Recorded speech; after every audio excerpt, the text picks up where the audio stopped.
자식 키우느라 평생을 바치셨죠. 밥 한 끼 제대로 못 먹고 옷 한 벌 편히 못 입고 그렇게 온 마음을 다해 키웠습니다. 이제 다 키웠으니 좀 편할까 싶었는데 웬걸요? 마음은 더 복잡해졌죠.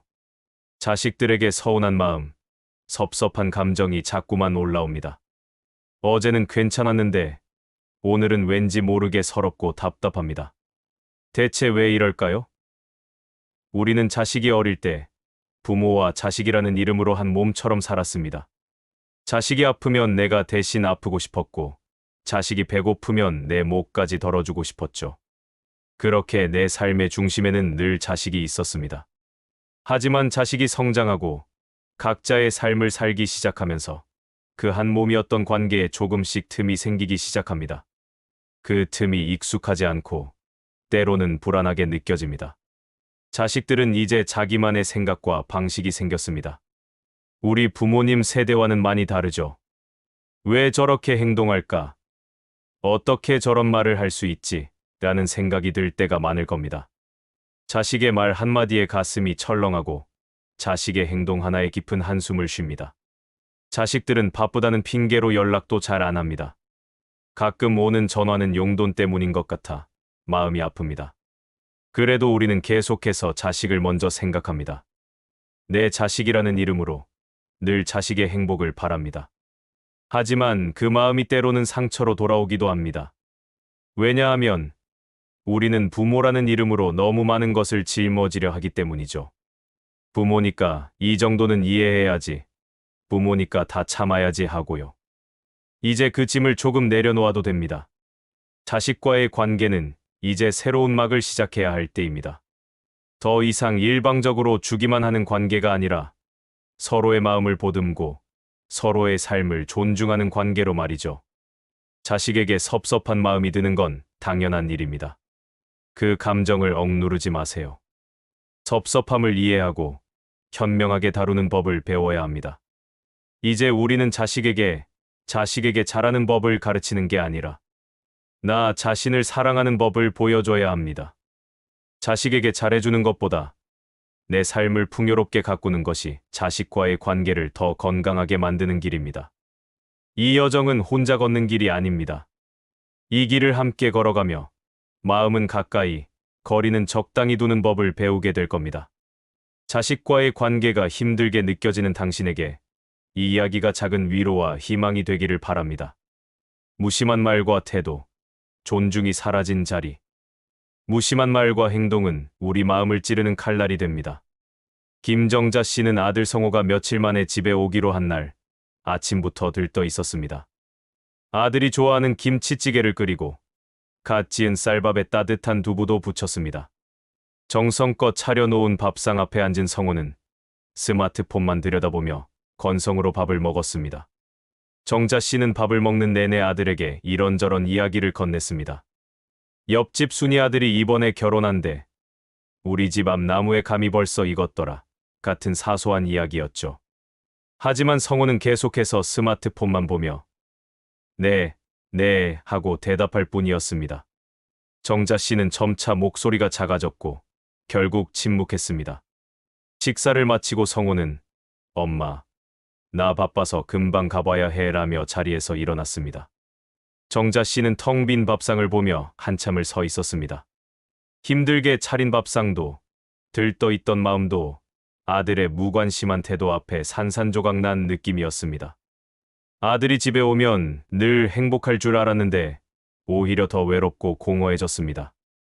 내가 그저 밥 차려주는 사람인가 하는 서글픈 생각이 들었습니다. 우리는 자식에게 늘 존중받고 싶어 합니다. 내 말을 귀담아 들어주고 내 감정을 알아주길 바라죠. 하지만 자식들은 바쁜 일상에 치여 때로는 부모님의 마음을 살피지 못할 때가 많습니다. 우리의 말을 건성으로 듣고 고개를 숙인 채 스마트폰만 보죠.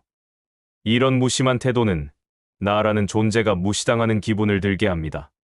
내가 하는 이야기가 별것 아닌 것처럼 취급되는 것 같아 서운하고 서럽습니다. 자녀의 무심함은 그들이 우리를 미워해서가 아닙니다. 그들은 그저 바쁘고 정신이 없어서 우리 마음을 제대로 들여다볼 여유가 없는 겁니다. 하지만 그렇다고 해서 우리의 상처가 사라지는 건 아니죠. 우리는 우리 나름대로의 감정을 느낄 권리가 있습니다. 그 감정을 억누르기만 한다면 결국 우리 마음은 병들게 됩니다. 부모도 존중받을 권리가 있습니다. 자식에게 섭섭한 마음이 드는 건 당연한 감정입니다. 이 감정을 숨기지 마세요. 다만 화를 내거나 비난하지 말고 우리의 마음을 차분히 전달하는 연습이 필요합니다. 정자 씨의 친구인 영숙 씨도 비슷한 경험을 했습니다. 영숙 씨의 아들은 자주 엄마는 동생네처럼 살면 안 돼라고 말했습니다. 동생은 깔끔하게 정리하고 늘 깨끗한 모습으로 산다는 거죠. 영숙 씨는 그 말에 늘 상처를 받았습니다. 내가 뭐 어때서 하고요. 아들은 그저 좋은 의미로 한 말일지 모르지만 영숙 씨의 자존심에는 상처를 냈습니다. 그럴 때 영숙 씨는 단호하게 말했습니다. 내 동생하고 나는 다른 사람이야. 너도 나를 존중해줬으면 좋겠어. 처음엔 어색했지만 아들은 조금씩 영숙 씨의 마음을 이해하기 시작했습니다. 성호야, 엄마가 이야기할 때 스마트폰만 보고 있으면 엄마가 무시당하는 기분이 들어. 우리 이야기할 때는 서로 얼굴 보면서 대화하면 안 될까? 처럼 솔직한 감정을 전달하세요. 우리 집에서는 밥 먹을 때 30분 동안은 핸드폰을 잠시 내려놓자처럼 작은 규칙을 정하고 함께 지키는 노력을 해보세요. 자녀가 먼저 변하기를 기다리지 말고 먼저 다가가세요. 성호야, 엄마도 내 이야기가 궁금해. 회사 생활은 어때? 처럼 먼저 관심을 표현하는 것도 좋은 방법입니다. 요약. 자녀의 무심한 태도는 부모를 서운하게 합니다. 솔직한 마음을 차분히 전달하는 용기가 필요합니다. 우리는 존중받을 권리가 있는 소중한 사람입니다. 돈, 부탁, 호의의 경계, 무조건적인 권리 의식 내려놓기. 돈과 부탁으로 얽힌 관계는 언제나 마음을 씁쓸하게 만듭니다. 이성호 씨는 아들 민수에게 급하게 전화가 걸려온 날 왠지 모르게 불안했습니다. 예상대로 민수는 다급한 목소리로 말했습니다. 아버지, 이번에 전세금 좀 모자라는데 2천만 원만 빌려주시면 안 될까요? 다음 달에 바로 갚을게요. 성호 씨는 이미 몇 년 전에도 큰 돈을 빌려줬고 그 돈은 아직도 돌려받지 못했습니다. 속이 상했지만 아들이니 모른 척할 수 없었죠. 성호 씨는 고민 끝에 아들 통장에 2천만 원을 보내줬습니다. 민수는 고맙습니다. 아버지라고 짧게 말하고 전화를 끊었습니다. 그 후 아들은 한 달이 지나도 두 달이 지나도 돈 이야기는 꺼내지 않았습니다. 오히려 아버지, 다음 달에 렌터카 쓸 일이 있는데 아버지 차 좀 빌릴 수 있을까요? 하고 또다시 부탁을 해왔습니다. 성호 씨는 마음이 아팠습니다. 내 아들이 왜 나를 ATM 기계처럼 생각할까 하는 생각이 들었죠. 아들은 아버지를 늘 도움을 주는 존재로만 생각하는 것 같았습니다. 성호 씨는 아들이 그저 아버지라는 이름만 믿고 무조건적으로 바라는 태도에 깊은 서운함을 느꼈습니다. 자식에게는 내 돈도, 내 차도, 내 시간도 모두 당연한 건가 하는 씁쓸함이 밀려왔습니다. 자식에게 돈을 빌려주거나 부탁을 들어주는 일은 부모로서 당연하게 여겨질 수 있습니다. 하지만 문제는 그 도움을 당연한 권리처럼 생각하는 자식의 태도입니다. 부모의 호의를 무시하고 고맙다는 말 한마디 없이 당연하게 받아들이는 모습은 우리 마음을 상하게 합니다. 마치 우리가 언제든 돈을 빌려주고 언제든 부탁을 들어줘야 하는 사람인 것처럼요. 이런 상황이 반복되면 부모는 자식과의 관계에서 을이 된 것처럼 느껴집니다. 자식의 부탁이 들어올 때마다 마음이 불편하고 거절하지 못하는 자신에게 실망하기도 하죠. 우리는 자식에게 무조건적인 사랑을 주었지만 이제는 그 관계에 경계를 세워야 합니다. 돈과 부탁은 사랑의 증표가 아니라 관계를 망가뜨릴 수 있는 독이 될 수 있습니다. 자식에게 줄 수 있는 것과 주어서는 안 되는 것을 구분하세요. 무작정 거절하지 못하고 끌려다니지 마세요. 부모의 희생을 당연하게 여기는 자식의 태도를 단호하게 바로잡을 때입니다. 성호 씨의 친구인 재식 씨도 비슷한 경험을 했습니다. 재식 씨는 친구가 어렵다고 해서 돈을 빌려줬는데 친구는 약속한 날짜에 돈을 갚지 않고 연락을 피했습니다. 재식 씨는 친구를 잃는 것 같아 씁쓸했습니다. 그는 친구에게 내가 너에게 돈을 빌려준 건 너와의 관계를 믿었기 때문이야. 하지만 약속을 지키지 않으니 이제 너를 믿기 힘들어 라고 솔직하게 말했습니다. 돈 문제로 친구 관계가 틀어진 것처럼 자식과의 관계도 돈 문제로 인해 상처받을 수 있습니다. 민수야, 아버지도 지금 돈이 없어서 도와주기 힘들어. 아들아, 아빠 차는 이제 빌려주기 힘들어. 내가 차를 빌려서 사용하는 게 좋겠다. 처럼 단호하게 거절하는 연습을 하세요. 민수야, 내가 당연하게 부탁하는 태도의 아버지는 조금 서운해. 아버지를 돈 주는 사람으로만 생각하는 것 같아서 마음이 아파처럼 솔직한 감정을 전달하세요.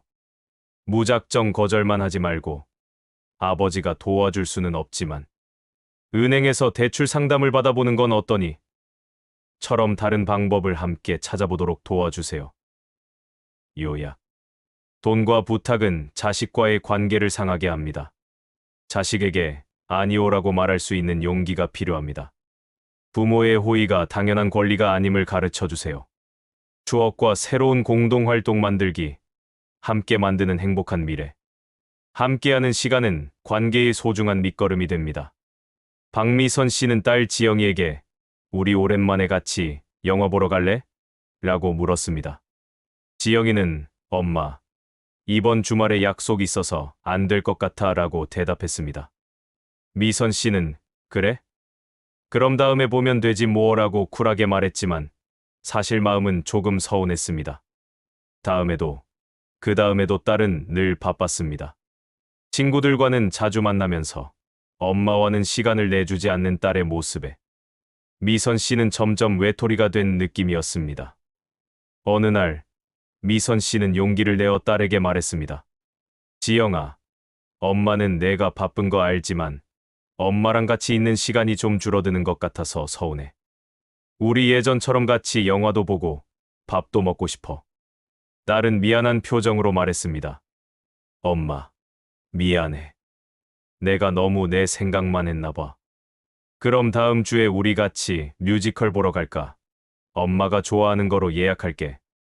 미선 씨는 딸의 제안에 깜짝 놀랐습니다. 딸과 함께 할 수 있는 새로운 추억을 만들 수 있다는 생각에 가슴이 설렜습니다. 함께 뮤지컬을 보고 늦은 저녁을 먹으며 이야기 나누는 시간이 미선 씨에게는 그 어떤 선물보다 소중했습니다.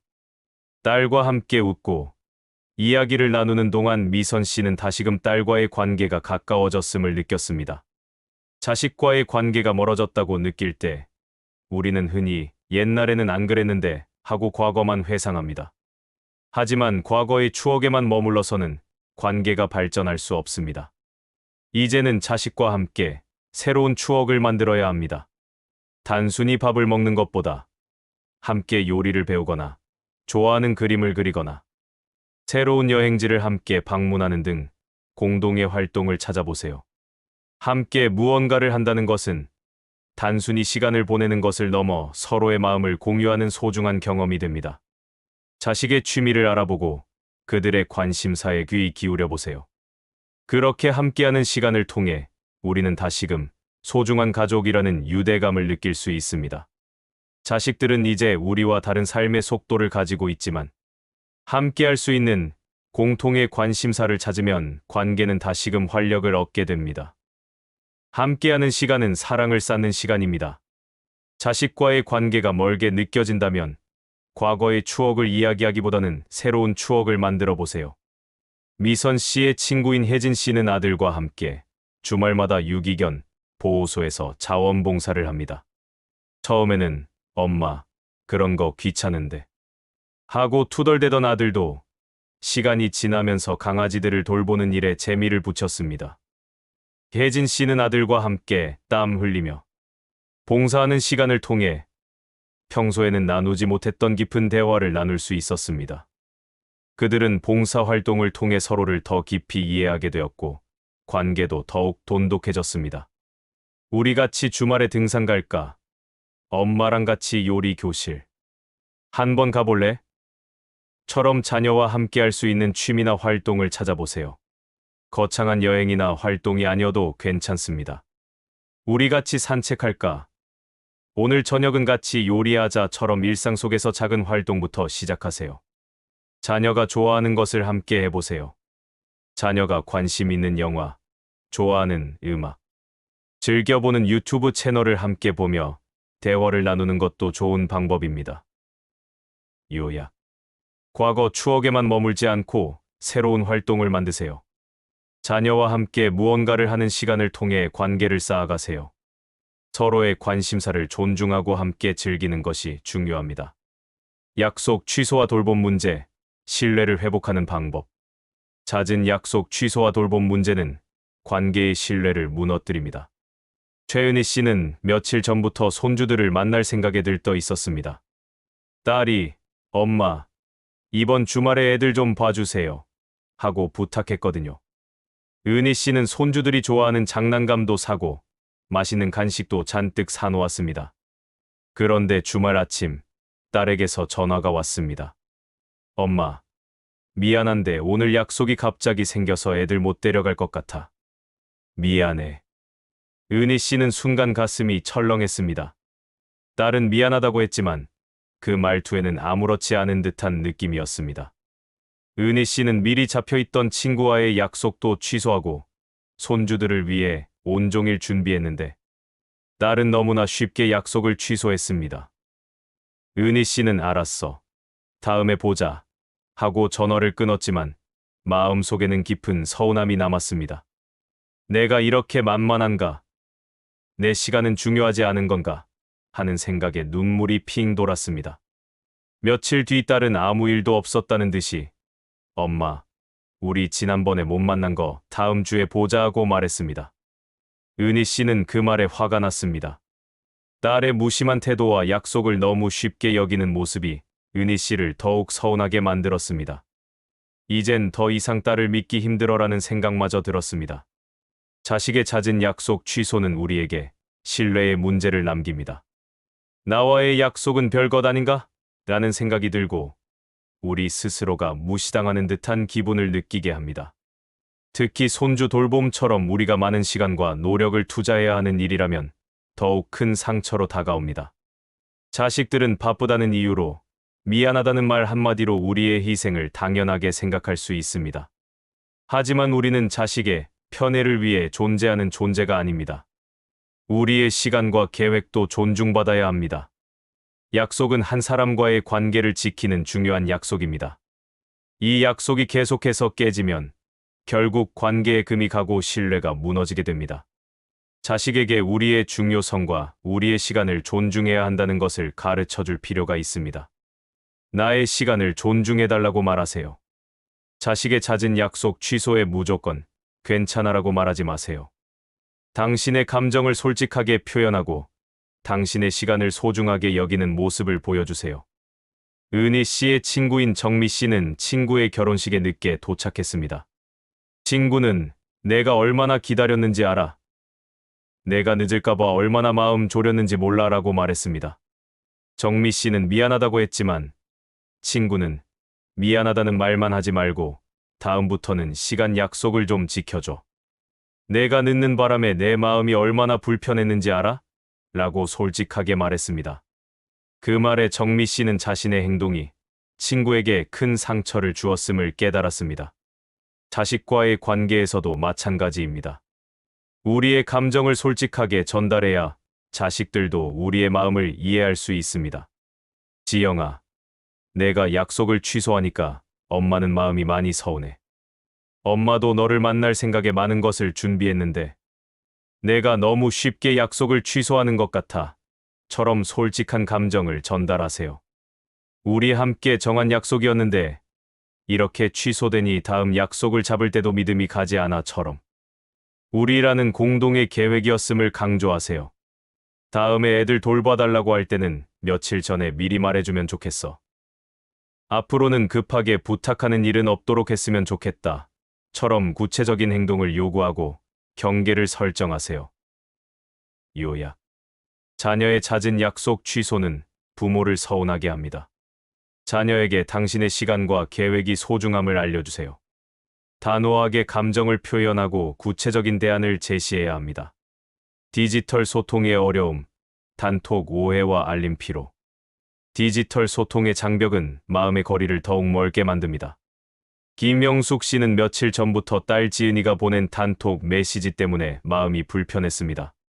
지은이가 보낸 메시지는 엄마, 혹시 할 말 있으면 그냥 전화해. 단톡으로 자꾸 이상한 뉴스 링크 보내지 말고 라는 내용이었습니다. 영숙 씨는 좋은 정보라 생각하고 공유했는데 딸의 메시지에 왠지 모르게 비난받는 기분이 들었습니다. 딸은 다른 가족들과 함께 있는 단톡방에서 보낸 것이라 더욱 민망했습니다. 영숙 씨는 딸에게 직접 전화했습니다. 지은아, 엄마가 보낸 게 그렇게 이상해. 좋은 정보인 줄 알았지. 엄마, 이상한 게 아니라 단톡방 알림이 너무 자주 울려서 그래. 그리고 가짜 뉴스도 많고. 엄마가 신경 써서 보내준 건데 그렇게 말하니까 서운하다. 영숙 씨는 딸의 말에 상처를 받았습니다. 딸은 알림 때문에 불편하다고 했지만 영숙 씨는 자신의 마음이 무시당하는 것 같아 속상했습니다. 단톡방에 올리는 글 하나하나가 신경 쓰이고 딸의 눈치를 보는 것 같아 결국 단톡방의 말을 아끼게 되었습니다. 마음껏 이야기하고 싶어도 자식들이 불편해할까봐 망설이는 자신의 모습에 영숙 씨는 더욱 외로워졌습니다. 자식들은 우리와 다른 디지털 언어를 사용합니다. 단톡방에 올린 글 하나, 이모티콘 하나에도 숨겨진 의미가 있죠. 우리는 그 의미를 잘 모르고 때로는 오해를 사기도 합니다. 자식들은 단톡방 알림 피로나 가짜 뉴스 같은 문제를 이야기하지만 우리는 그들의 말을 내 마음을 무시하는 행동으로 받아들이기 쉽습니다. 우리의 솔직한 마음은 디지털 세상에서는 제대로 전달되지 않습니다. 얼굴을 보며 이야기하면 괜찮을 일도 글자로만 소통하면 오해가 쌓이기 쉽습니다. 단톡방은 편리한 소통 도구이지만 동시에 우리 마음의 거리를 멀어지게 하는 장벽이 될 수도 있습니다. 우리는 자녀의 디지털 소통 방식을 이해하려 노력하는 동시에 우리의 진심을 제대로 전달할 수 있는 방법을 찾아야 합니다. 단톡방에서는 짧게, 전화로 길게 이야기하세요. 디지털 공간에서의 오해는 결국 마음의 상처로 남습니다. 감정적인 이야기는 반드시 직접 대면하거나 전화로 나누세요. 영숙 씨의 친구인 순자 씨는 친구에게 나 오늘 뭐 먹었다 하고 계속해서 사진을 보냈습니다. 친구는 처음에는 잘 봐주다가 나중에는 순자야, 나 지금 일하고 있는데 자꾸 알림이 와서 힘들어 라고 말했습니다. 순자 씨는 처음에는 서운했지만 친구의 입장을 이해하게 되었습니다. 순자 씨는 이제 친구의 상황을 먼저 물어보고 사진을 보내도 되는지 물어본 뒤에 보냅니다. 자식과의 관계도 마찬가지입니다. 우리는 자녀의 상황과 마음을 먼저 배려해야 합니다. 단톡방에서 감정적인 이야기를 하거나 서운한 마음을 표현하지 마세요. 지은아, 엄마랑 이야기 좀 할 수 있을까? 통화로 이야기하자처럼 직접 통화를 시도하거나 만나는 것이 좋습니다. 단톡방에 일방적으로 정보를 올리는 대신 지은아, 이런 뉴스 보니까 생각나서 그런데 내 생각은 어때? 처럼 질문으로 대화를 시작해 보세요. 자녀가 알림이 울리는 것을 싫어한다면 단톡방에 불필요한 메시지를 보내는 것을 자제하세요. 자녀가 원하지 않는 소통 방식은 피하는 것이 좋습니다. 요약. 디지털 소통은 오해와 상처를 남기기 쉽습니다. 감정적인 이야기는 전화나 직접 만나서 전달해야 합니다. 자녀의 소통 방식을 존중하고 배려하는 마음을 보여주세요. 자녀 손주와 친구 관계의 균형, 나의 시간 되찾기. 자녀에게만 매달리지 말고 나 자신을 위한 시간을 만드세요. 이숙자 씨는 자식과 손주들에게 온종일 매달렸습니다. 아들이 엄마, 이번 주에 손주들 좀 봐주세요 하면 흔쾌히 알겠다고 했고, 딸이 엄마, 주말에 우리 집에 와서 같이 밥 먹어요 하면 친구와의 약속도 취소하고 달려갔습니다. 어느 날 숙자 씨는 친한 친구인 순애 씨에게 숙자야, 이번에 우리 여행 가는데 같이 갈래? 하는 제안을 받았습니다. 숙자 씨는 어쩌지? 다음 주말에 손주들 봐야 할 것 같아서 라고 말했습니다. 준혜 씨는 맨날 손주들만 보냐? 내 인생은 없어. 하고 서운한 듯이 말했습니다. 숙자 씨는 그 말에 큰 충격을 받았습니다. 맞아. 나는 내 인생을 살고 있나? 하는 생각이 들었죠. 숙자 씨는 결국 딸에게 전화를 걸었습니다. 지은아, 엄마가 다음 주에 친구들이랑 여행을 가기로 했어. 손주들은 다음에 봐도 될까? 딸은 의외로, 엄마, 당연하죠. 엄마도 좀 쉬고 오세요. 하고 흔쾌히 대답했습니다. 숙자 씨는 괜한 걱정을 했다는 생각에 안심이 되었습니다. 여행지에서 친구들과 함께 웃고 이야기 나누는 동안 숙자 씨는 나라는 사람의 행복도 중요하다는 것을 깨달았습니다. 자식과 손주들에게만 매달리던 삶에서 벗어나 자신의 삶을 주체적으로 꾸려가는 것이 얼마나 중요한지 깨달았습니다. 많은 부모님들은 자식과 손주들을 돌보는 것을 의무로 생각합니다. 하지만 그 의무가 자신의 삶을 희생하는 것으로 이어진다면 결국 관계는 불균형해집니다. 자식들은 부모님의 희생을 당연하게 생각하고 부모님은 나는 왜 이렇게 살아야 하나 하는 서운한 마음이 쌓이게 됩니다. 우리는 자녀에게 부모라는 이름으로 헌신하는 것 외에도 나라는 개인으로서의 삶도 중요함을 알려주어야 합니다. 친구들과의 만남, 취미 생활, 혼자만의 시간은 우리 삶을 풍요롭게 만드는 중요한 요소입니다. 자녀에게만 집중하던 시선에서 벗어나 나의 행복을 찾아보세요. 우리가 행복해야 자식과의 관계도 더욱 건강해질 수 있습니다. 자녀에게 나는 너희의 삶을 위해 희생하는 사람이 아니라 내 삶을 사랑하며 살아가는 멋진 부모의 모습을 보여주세요. 자식에게 매달리지 말고 나를 위한 삶을 만드세요. 당신이 당신의 삶을 존중하고 사랑할 때 자녀도 당신을 존중하고 사랑하게 됩니다. 숙자 씨의 남편인 동수 씨는 퇴직 후 낚시를 시작했습니다. 아들은 아버지, 이제 손주들이랑 놀아주세요. 하고 부탁했지만 동수 씨는 아들아, 나도 내 시간이 필요해. 손주들은 다음 주에 만나자. 하고 단호하게 말했습니다. 처음에는 서운해하던 아들도 동수 씨가 낚시를 하며 즐거워하는 모습을 보고 아빠, 보기 좋으시네요. 라고 말했습니다. 동수 씨는 자녀의 삶에 지나치게 관여하지 않고 자신의 삶을 즐기는 모습을 보여줌으로써 오히려 자식들에게 더 존경받게 되었습니다. 일주일에 한두 번은 오직 나를 위한 시간을 정하고 그 시간을 자녀에게 양보하지 마세요. 친구를 만나거나 취미 생활을 하거나 혼자만의 시간을 가지세요. 엄마, 이번 주말에 약속이 있어서 손주들 못 봐줄 것 같아. 처럼 부탁이 아니라 통보를 하세요. 당신의 시간을 스스로 지키는 연습을 하세요. 엄마가 뭘 좀 배우려고 하는데 내가 좀 도와줄 수 있니? 처럼 자녀에게 도움을 요청해 보세요. 일방적으로 주는 관계가 아닌 서로 도움을 주고받는 관계로 만들어 가세요. 요약. 자녀와 손주에게만 매달리면 관계가 불균형해집니다. 자신의 삶을 소중히 여기는 모습을 자녀에게 보여주세요. 나를 위한 시간을 만들고 스스로 행복을 찾아가야 합니다. 마음은 가까이, 거리는 적당히. 자식 키우느라 평생을 바쳤는데 왜 자식과의 관계는 이리도 어려운 걸까요? 우리는 자식의 마음을 이해하려 애쓰지만 때로는 그 노력이 우리를 더 아프게 만듭니다. 그건 우리가 부모라는 이름으로 너무 많은 것을 짊어지려고 하기 때문입니다. 우리는 이제 그 짐을 조금 내려놓아도 됩니다. 자식의 삶에 너무 깊숙이 들어가려 하지 마세요. 우리의 경험과 지혜를 나누어 줄 수는 있지만 그들의 삶을 대신 살아줄 수는 없습니다. 자식은 이제 스스로의 힘으로 인생을 개척해 나갈 수 있는 성인입니다. 그들이 실수하더라도 넘어져도 스스로 일어설 수 있도록 믿고 기다려주는 용기가 필요합니다. 자식과의 관계에서 가장 중요한 것은 거리입니다. 마음은 가까이 두되 삶의 거리는 적당히 떨어져 있어야 합니다. 서로의 삶을 존중하고 서로의 시간을 소중하게 여기는 마음이 중요합니다. 우리가 행복해야 자식들도 안심하고 자신의 삶을 살아갈 수 있습니다.